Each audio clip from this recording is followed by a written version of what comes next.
Gruta versus ghee. Why it's better than butter, what the difference is, and why it's so popular in Ayurveda. Hi guys, my name is Claire. This is Claire Minded. Welcome back. I'm so stoked to be back making videos for you all and super stoked to be highlighting one of my favorite products and brands in this video. Today's video is brought to you by Pure Living, and they make the most amazing gruta, which is the traditional method of making ghee. In this video, we're first gonna define ghee and gruta, kind of what the difference is from Sanskrit to the English version. We're gonna talk about why ghee is so popular in Ayurveda, and then we're really gonna dive into the difference between gruta and ghee, and really what sets gruta apart in this like higher state level of the conventional ghee that we often find in the grocery stores. So to start off, I wanna first kind of define gruta versus ghee. Essentially, they're the same thing. In Ayurvedic texts and all of the ancient teachings, they had the word ghee, but in today's modern world, that ghee has been changed in the way that it's made, especially in the conventional ghee that we find in stores. So when we hear gruta ghee, this is actually referring to the traditional methods in the way ghee was once made back in the ancient texts and the traditional methods and ways. So gruta is actually like the most authentic Ayurvedic ghee. And now when we hear the word ghee, we see it in grocery stores. It's more of a conventional method of making ghee. And we're gonna get into the difference of how the process is made and what really sets them apart. But in Sanskrit, ghee is gruta, gruta is ghee. The words are interchangeable in Sanskrit to English. Ghee is so popular in Ayurveda because it's considered an anupan, which is a carrier substance. And in Ayurveda, it's also known as a pravab, which means it has all these magical special properties that it does. And what ghee actually does is it helps maximize the potency of anything that's mixed with. So it increases the assimilation and absorption of ginger, for example, if it were to be combined. So for example, if you had a tummy ache and you wanted to help relieve the digestive discomfort, you would have ginger tea, and that would be so phenomenal for your tummy. But if you add a teaspoon of ghee into the steeped ginger tea, it's actually gonna help that ginger increase the potency and reach your body and help heal it more effectively and efficiently, because it has the properties of helping your body absorb and assimilate the potency of that ginger more effectively than it would be without the ghee. Ghee is also extremely popular in Ayurveda because there's just so many more benefits to it, right? It's also a digestive aid. It helps nourish and lubricate all of our tissues, even down to our reproductive organs. It helps increase our memory, our stamina, our vigor, and it really helps build our life's vitality. It's those ojas that we want to increase to help build our immune system and our strength. It's rich in antioxidants and fat-soluble vitamins like A, E, and D. Plus, it's tridoshic, so ghee is phenomenal for all doshas except kapha in excess, but it's very nourishing for all doshas, and so that's why Ayurveda loves ghee, gruta so much. So now let's get into gruta and what sets that apart from ghee. As I mentioned, the Sanskrit term ghee and gruta are essentially the same thing according to the ancient text. However, over time, ghee has now become a very conventional type of process in the way that it's made and produced. So gruta is essentially the traditional Ayurvedic methods of how to produce ghee. I do want to make a note that there are multiple spellings of gruta as well, which I'm going to put here, here, and here. And this is, you might see them across the internet spelled in various ways. They're all referring to essentially the same thing, which is ultimately ghee. Now I'm going to jump into the difference of what sets gruta apart from conventional ghee. And the first big thing that sets these two types of ghee apart is the milk and the cows that they come from. So gruta, the traditional Ayurvedic ghee, comes from A2 milk, which comes from a specific cow breed, often the Desi cow. And the Desi cow, how you can tell the difference is they actually have a hump on their back, very similar to like a camel. You can kind of see it on this picture, how it has a little hump there. And they produce A2 milk, which is actually more effectively metabolized and digested by humans because it doesn't contain a beta-casein protein. So it's actually better for human digestion. Versus conventional ghee, which often uses A1 milk, which comes from hybrid cows, like this typical white black cow that you see on videos or pictures. They are producing A1 milk.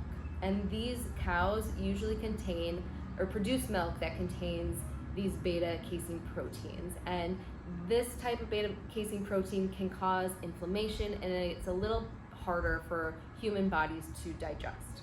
Now let's talk about the cow's nourishment. So like I just mentioned, they come from two totally separate cow breeds.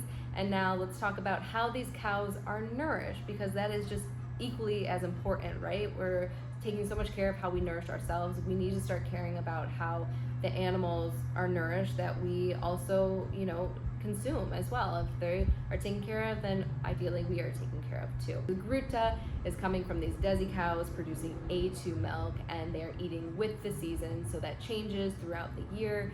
But conventional cows and producing conventional ghee are often fed the same thing year round. Sometimes they're not in areas that they can house. Sometimes they're often squished in together. We've seen all these dairy farm horror films that we definitely don't want to be consuming ghee from, because we are intaking the essence of that animal through their milk. And if they're scared and anxious, then that is going to be transferred in the energy of the milk that they're producing. There's such a wide range. They can be grass-fed, they can be non-grass-fed, they can be organic, they can be non-organic. There's such a wide range in how conventional ghee is made that it's extremely important to be reading the labels, but oftentimes realizing that if it's not being loud and proud about the production of the ghee, it's most likely coming from one of these dairy farms where these animals are squished together. They're being fed either grass or feed or soy, and so they're not exactly aligned with their natural element of nature. And that leads me into the treatment of these cows as well. So not only how these cows are nourished that it's important, but how are they treated? In India and Ayurveda, the cows are so sacred. These Desi cows who produce this A2 milk, which makes this Gruta, this traditional ghee, they're living amongst themselves in nature, right? They're eating with the seasons. We worship the cows in Ayurveda, so we give them so much space to be a cow and just bow at their feet if they are the ones giving us the sacred medicine, essentially, versus conventional cows and dairy farms where usually conventional ghee comes from. The cows are not viewed as sacred beings. They are often sandwiched together in these dairy farms and viewed more as a product than as a living, breathing being. The production process of what sets Gruta apart from conventional ghee, because this is the big part that makes them two totally separate products, and also the benefits of each product as well. So now we're going to start with Gruta. So Gruta begins with pure A2 whole milk from these grass-fed, free-range Gur or Desi cows, like I had previously mentioned. The milk is then lightly heated under a low flame to remove any impurities, and then put into an earthen pot to ferment into a curd.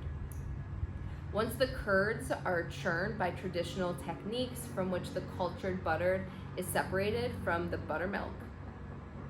The curds are then churned by traditional techniques and Ayurvedic methods, from which the cultured butter is separated from the buttermilk.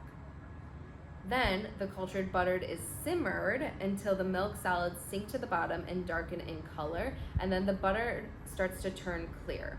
So the solids are then strained to create pure Gruta, which is characterized by its granular texture. And so that is the process of Gruta, this traditional Ayurvedic process of making ghee. Now for conventional ghee, which often is the ghee we find in grocery stores, the process is a little bit different. It's been modernized and it's also been industrialized. So for conventional ghee, it begins with that A1 milk that is coming mostly from dairy farms, and this milk is then churned into a butter. So the butter is then heated until the milk solids sink to the bottom and darken in color, and then the butter turns clear. The solids are strained, and there you have ghee. So the health benefits of Gruta versus ghee can really vary depending on what type of ghee or Gruta you have. It depends on the sourcing, so it can really vary. Overall, ghee is very beneficial for our body from an Ayurvedic perspective. However, Gruta would be considered even more highly beneficial for your body because of its pure nature. And so essentially its profile is more digestible and metabolized by our body, which actually makes it more favorable in the health benefits. How long you can keep conventional ghee? It's usually about a year or 2 years that's got the shelf life for. Gruta, on the other hand, is like a fine wine. It actually gets better with age. It's better when it's set for a long time. So Gruta you can actually keep and store for however long you like.